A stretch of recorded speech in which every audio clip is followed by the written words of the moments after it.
Morning news కి స్వాగతం. పత్రికల్లోని ముఖ్యాంశాలు చూద్దాం. కేఎన్ఎన్ టీవీని సబ్స్క్రైబ్ చేయండి, షేర్ చేయండి, కామెంట్లు పెట్టండి. ఫేస్బుక్, ట్విట్టర్ కి ఫాలో అవ్వండి. పత్రికల్లోని విశేషాలు చూద్దాం. స్పేస్ లోకి మరో వెదర్ శాటిలైట్ అంటూ 6వ పేజీలోని వార్త ఇది. ముంచింది మామ అల్లుడే, కాళేశ్వరం పాపాలకు కేసీఆర్, హరీష్ రావే బాధ్యులు, ఇంజనీర్లు నిపుణులు చెప్పిన వినిపించుకోలే సీఎం రేవంత్ రెడ్డి. నిజంగా 100కు 100% మామ అల్లుళ్ళు ఇద్దరే.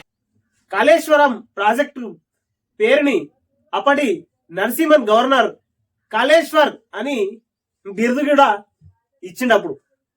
అంతా సన్నిహితం ఉండే. కాళేశ్వర్ అంటే కాళేశ్వరం కట్టే ఆ డ్యామ్ పేరు హరీష్ రావుకు సూటబుల్ అవుతుందని అప్పుడు మహా గొప్పగా అప్పుడు ఉన్నటువంటి గవర్నర్ నరసింహన్ గారు ఆయన మీడియా పూర్వకంగానే అప్పుడు చాలా సార్లు చెప్పినట్టు వార్తలు. నిజంగా ఈ కాళేశ్వరం డిజైన్లకు సంబంధించినంత వరకు మొత్తం కేసీఆర్దే. ఇంజనీర్లు చెప్పినట్టు ఒక్క మాట కూడా వినలేదు. కేవలం కేసీఆర్ ఎట్లా చెప్పిండో ఇంజనీర్లు అలా కట్టాలి, అలా ఆదేశించిండు. 9 సంవత్సరాల పాలనలో అంతా తానే అయిండు. డాక్టర్ తానే అయిండు, యాక్టర్ తానే అయిండు, ఇంజనీర్ తానే అయిండు, సీఎం తానే అయిండు. అన్ని బాధ్యతలు అతనొక్కడే నిర్వర్తించాడు. తెలంగాణ సమాజానికి మొత్తం మీద వాళ్ళ యొక్క రక్త మాంసాలు తాగి ఒక కమిషన్ల రూపంలో అప్పుడు ఉన్నటువంటి ప్రభుత్వం బీఆర్ఎస్ ప్రభుత్వం, టిఆర్ఎస్ కాస్త బీఆర్ఎస్ గా మారిన తర్వాత బీఆర్ఎస్ ప్రభుత్వం ఒక జలగలాగా తెలంగాణ సమాజం యొక్క ట్యాక్సుల రూపంలో ఉన్నటువంటి డబ్బులని ఉత్తి పుణ్యానికే ప్రాజెక్టుల పేర్లు చెప్పి దిగమింగిండ్రు. జనాల్ని గందరగోళం మసి చేసి మారేడుకాయ చేసినట్టుగా తెలంగాణ సమాజాన్ని మొత్తం మాయం ఆగమాగం చేసిర్రు. మేడిగడ్డ వద్ద బ్యారేజీ కట్టాలని పుర్రెల్లో పురుగు పుట్టించిందే కేసీఆర్ కు. సొంత సర్కార్ వేసిన కమిటీ రిపోర్ట్ ను కూడా పక్కన పడేసిండు. తుమ్మిడి హెట్టిని కాదని మేడిగడ్డ వద్ద బ్యారేజీ కట్టి ఆగం చేసిండు. నదులకే నడక నేర్పిన వ్యక్తి మునిగిన మేడిగడ్డ, పగిలిన అన్నారం, కుప్పకూలిన సుందిళ్లపై ఏం సమాధానం చెప్తుండు? రూపాయలు 38,500 కోట్ల ప్రాజెక్టుకు అంచనాలను 1,47,000 కోట్లకు పెంచి దోచుకున్నారని ఆగ్రహం. ఒకటే కాదు, సుందిల్ల, అన్నారం, ఈ కాళేశ్వరం కు సంబంధించినంత వరకు ఎన్ని దాని దగ్గర ఉన్నాయో, సుందిల్ల గాని అన్నారం గాని అన్ని ప్రాజెక్టులు ఆగమాగమే. ఒకటి కూడా సక్సెస్ఫుల్ లేదు. మొత్తం కేవలం కమిషన్లకు కకృతి పడి అప్పుడున్నటువంటి బీఆర్ఎస్ సర్కారు పనులు చేపట్టింది.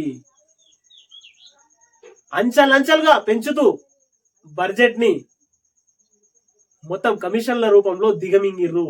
దీనిపైన సమగ్ర రిపోర్టు జరగాలి, సమగ్ర విచారణ జరగాలి అంటూ వార్త ఇది 2వ పేజీలో ఇది.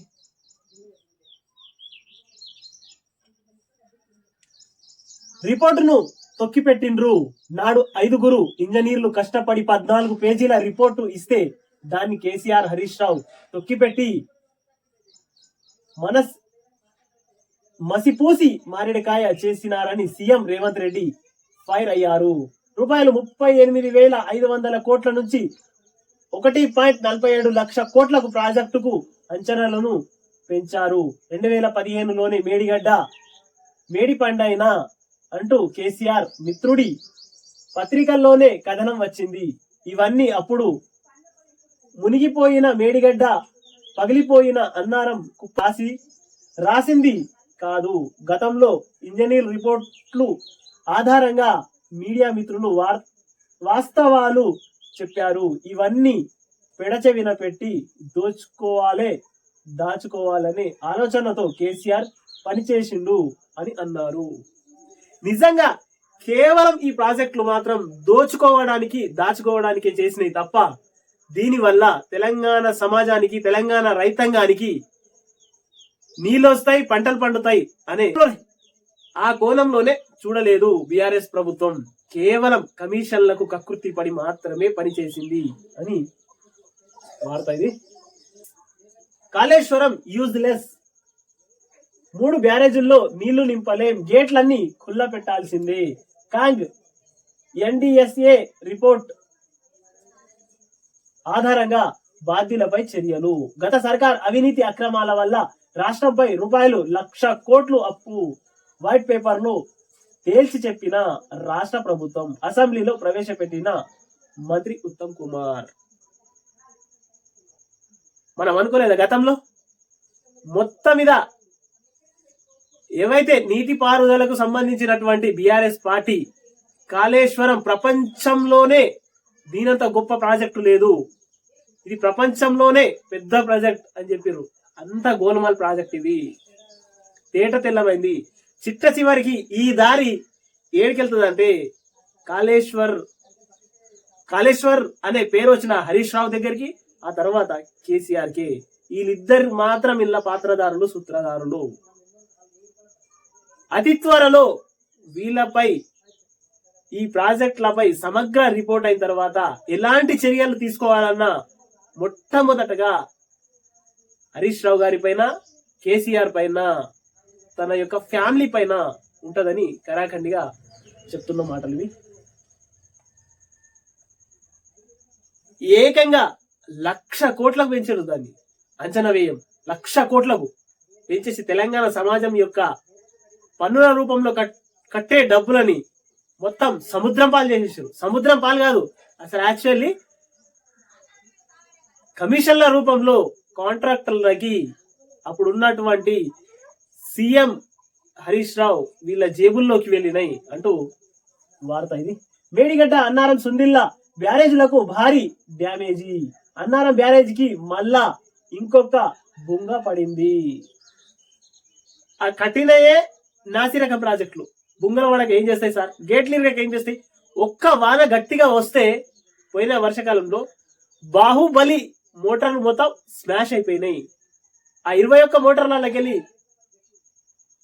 మాక్సిమం సగంకు సగం పనికి రాకుండా పోయినాయి. ఎన్డీఎస్ కి ఫిర్యాదు చేసినాం, సుందెల్ల బ్యారేజీని చెక్ చేయిస్తాం. 3 బ్యారేజీలను ఎన్డీఎస్ ఏకి అప్పగిస్తున్నట్లు వెల్లడి. 2వ పేజీలోని వార్త ఇది. నిజంగా అది ఎంత మరమ్మతులు చేసినా, ఎంత బాగు చేసినా కేవలం డబ్బులు దండగా, దానికి పెట్టే కోటాను కోటి రూపాయలు దండగా అంటూ ఈ మెసేజ్. 1,00,000 కోట్లు దోచుకొని చుక్క నీరు ఇయ్యలే, అయినా హరీష్ రావు అడ్డంగా సమర్థించుకుంటున్నాడు డిప్యూటీ సీఎం భట్టి విక్రమార్క.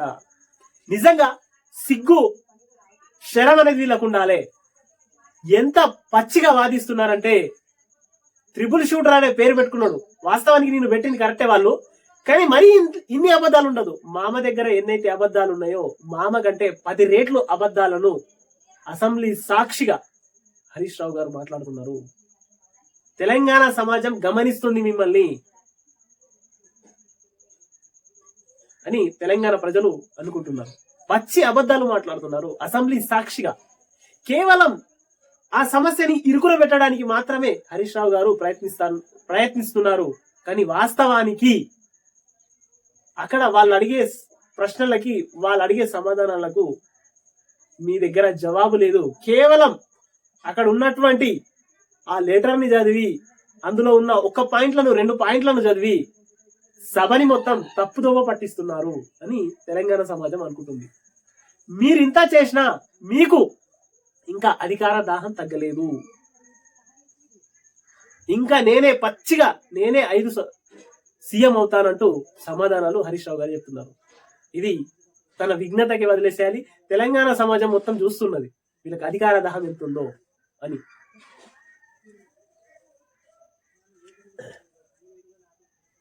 హరీష్ రావు ఓ కలెక్షన్ కింగ్, కాంట్రాక్టర్ల దగ్గర వసూలు చేయడానికి పనికొస్తాడు. కాళేశ్వరంపై ఆయనకు అవగాహన లేదు, అయినా చెప్తే మేము అసెంబ్లీలో మండిపడ్డ మంత్రి వెంకటరెడ్డి అంటూ 2వ పేజీలోని వార్త.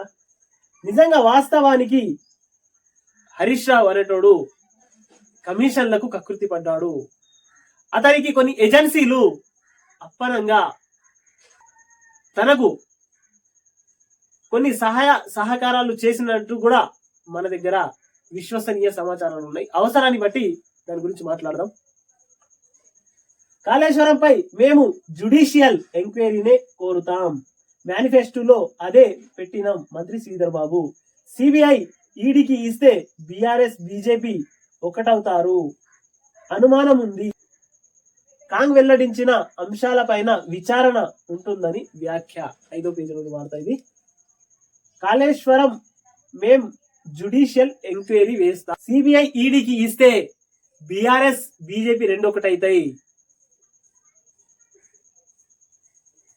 అని మా కాంగ్రెస్ కి అంటే శ్రీధర్ బాబు అన్నారు. మాకు అనుమానం ఉంది, వీళ్ళు ఒకటైతారు.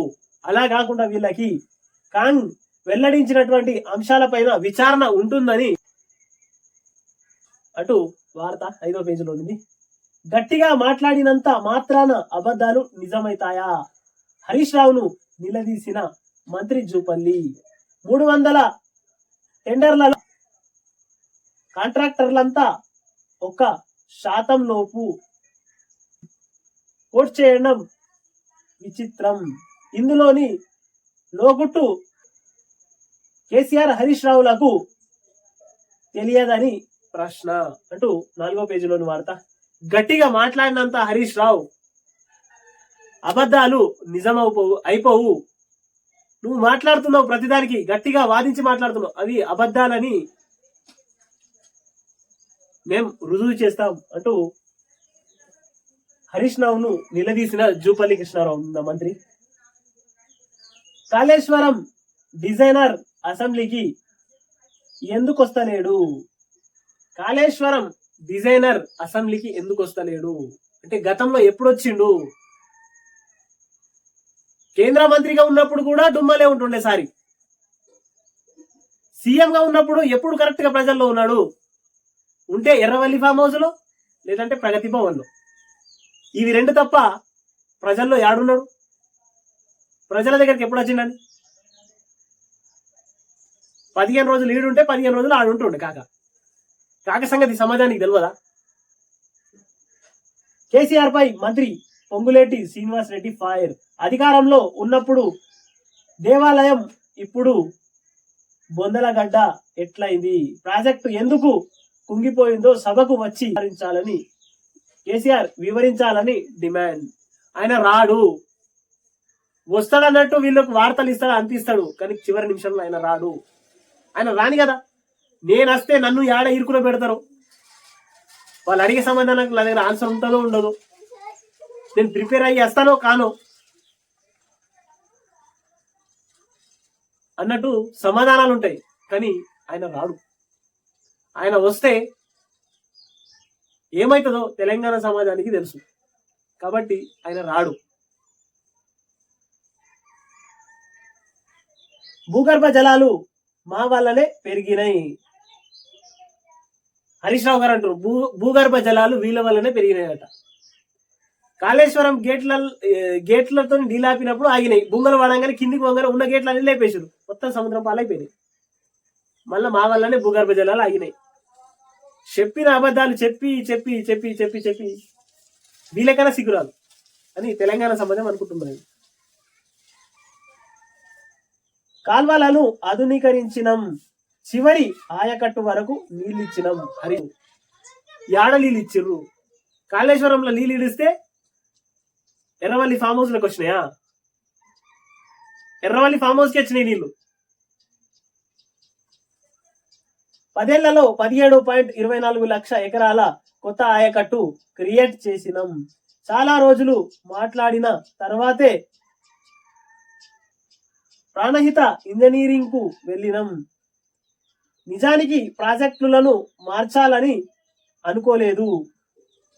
తుమ్మిడిహట్టి వద్ద నీళ్ల లేవని సిడబ్ల్యూసీనే చెప్పింది. మేం తప్పు చెయ్యలేదు, చేస్తే చర్యలు తీసుకోండి. వైట్ పేపర్ అంతా తప్పుల తడక అని విమర్శ. కేవలం మసి చేసి మారడికాయ చేయడంలో నీ అంత దిట్టలేడు. తెలంగాణ రాష్ట్రంలో నీ లెక్క నీ మామ లెక్క మాయం చేసేటోళ్ళు మారడికాయ చేసేటోళ్ళు లేరు. తెలంగాణ రాష్ట్రాన్ని బంగారు తెలంగాణ అన్నారు. ఇత్తడి తెలంగాణ కంటే ఘోరంగా చేసిరు మీరు అని తెలంగాణ సమాజం అనుకుంటుంది. ఇంకా ఈ పోటుగాలన వల్ల తెలంగాణ సమాజానికి తెలంగాణకు వచ్చిన నీటిపారుదల సంబంధించినంత వరకు వీళ్ళు వచ్చిన తర్వాతనే తెలంగాణ సమాజం మొత్తం నీళ్లు పారబెట్టుకున్నది. అప్పటిదాకా వ్యవసాయమే చేయలేదు. వీళ్ళు వచ్చిన తర్వాతనే, కాళేశ్వరం కట్టిన తర్వాతనే తెలంగాణ సమాజం, తెలంగాణ రైతాంగం మొత్తం అప్పుడే వ్యవసాయాన్ని స్టార్ట్ చేసినట్టు క్రియేట్ చేసి మరీ చెప్తున్నారు హరీష్ రావు గారు.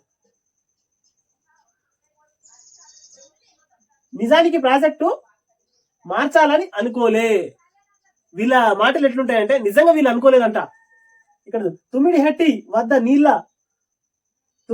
వద్ద నీళ్లు లేవని సిడబ్ల్యూసీనే చెప్పింది.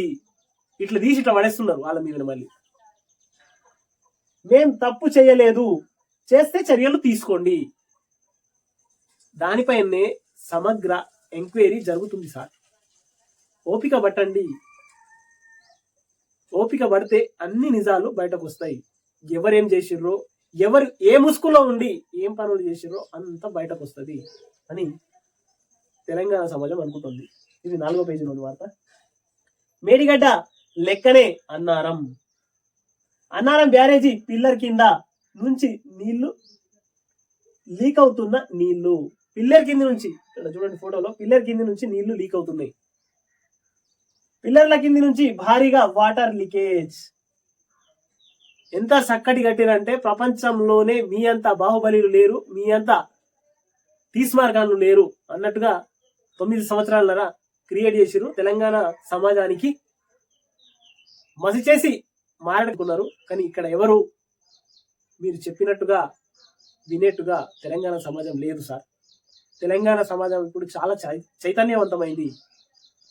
మీరు మాట్లాడుతున్న ప్రతి మాటని గమనిస్తుంది, మీరు చేస్తున్న ప్రతి పనిని చూస్తుంది అంటూ తెలంగాణ సమాజం అంటుంది సార్. 2వ పేజీలోని వార్త ఇది. వారణాసిలో రాహుల్ యాత్ర అంటూ 6వ పేజీలోని వార్త ఇది. వారణాసిలో రాహుల్ గాంధీ యాత్ర.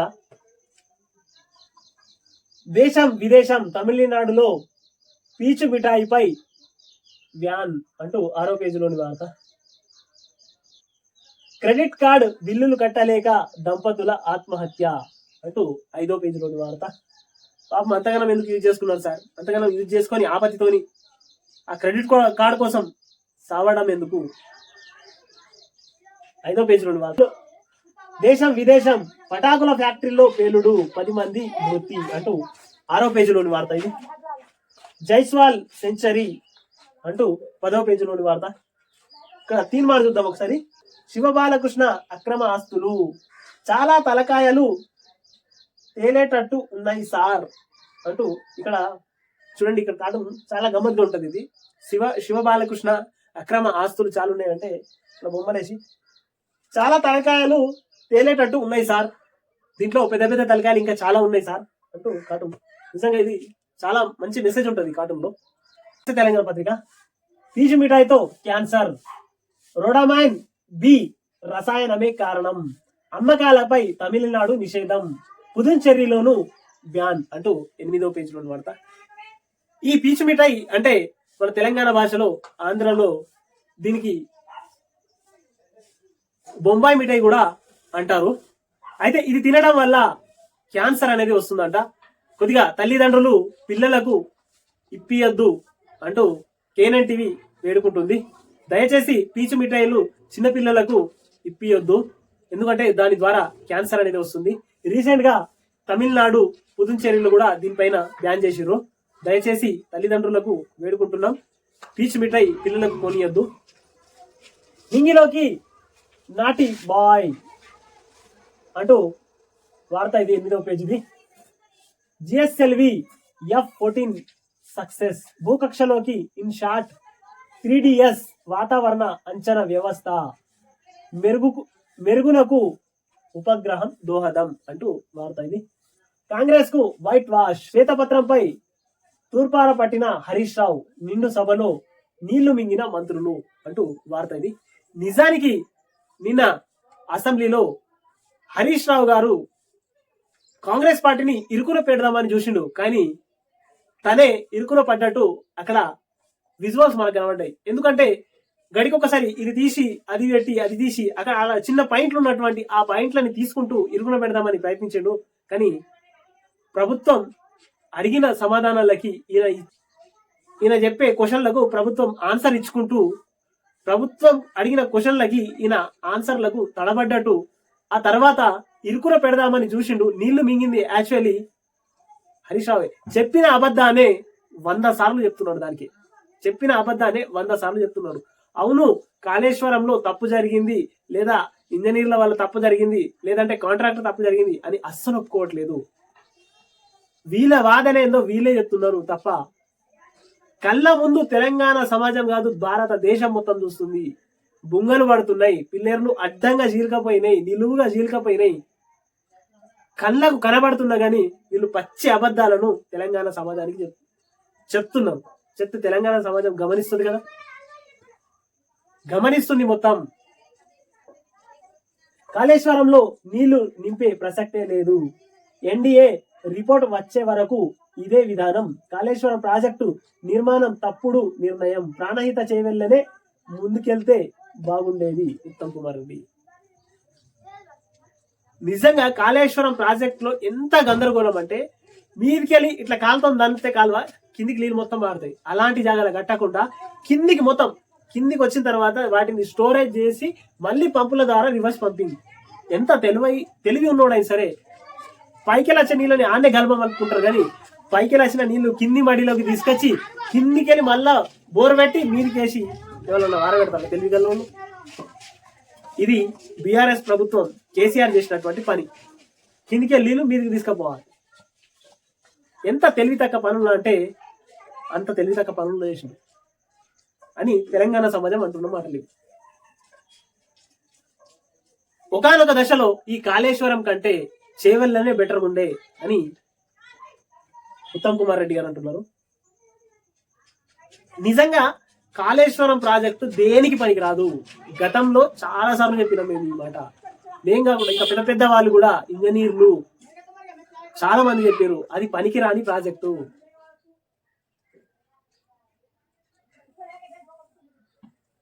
ఘనంగా కేసీఆర్ బర్త్డే. వెళ్ళండి, స్టే తెచ్చుకోండి, స్కూల్ పీడీ అభ్యర్థులకు మంత్రి ఉచిత సలహా అంటూ 10వ పేజీలోని వార్త ఇది. రామయ్య భద్రాచార్య గుల్జార్ కు జ్ఞానపీఠ్ 2023 ఏడాదికి 2 భాషలకు చెందిన ప్రముఖ రచయితకు పురస్కారం. బహుభాషావేత్త జగద్గురు రామ భద్రాచార్య ఉర్దూ కవిగా సాహిత్యంలో గుల్జార్ తనదైన ముద్ర అంటూ వార్త ఇది. కాంగ్రెస్ కు షాక్. బీజేపీలోకి కాంగ్రెస్ సీనియర్ నేత కమల్ నాథ్ హడావిడిగా కుమారుడితో కలిసి ఢిల్లీకి పయనం అంటూ 8వ పేజీలోని వార్త ఇది. టెక్నీషియన్ పోస్టులు 9,000. రైల్వే బోర్డు ప్రకటన విడుదల. మార్చి 9 నుంచి ఏప్రిల్ 8 వరకు దరఖాస్తులు. టెక్నీషియన్ పోస్టులు 9,000 విడుదలైనవి. రైల్వే బోర్డు ప్రకటించింది. మార్చి 9 నుంచి ఏప్రిల్ 8వ తేదీ వరకు దరఖాస్తులు స్వీకరించబడతాయి అన్నట్టు 7వ పేజీలోని వార్త. 100 డిగ్రీ కాలేజీల్లో స్కిల్ కోర్సులు వచ్చే విద్యా సంవత్సరం నుంచి ప్రారంభం. విద్యాశాఖ కీలక నిర్ణయం అంటూ 10వ పేజీలోని వార్త ఇది. మొత్తం మీద ఇవాళ వార్తలు ఏంటంటే, అసెంబ్లీలో నిన్న జరిగినటువంటి కాళేశ్వరంపై, మేడిగడ్డ, సుందెళ్లపై వీటిపైన జరిగిన చర్చనే మెయిన్ గా ఉంది. కేఎన్ఎన్ టీవీని సబ్స్క్రైబ్ చేయండి, షేర్ చేయండి, కామెంట్లు పెట్టండి. డిస్క్రిప్షన్ లో ఫేస్బుక్, ట్విట్టర్, ఇన్స్టాగ్రామ్ ఫాలో అవ్వండి. నేను మీ కాసిం.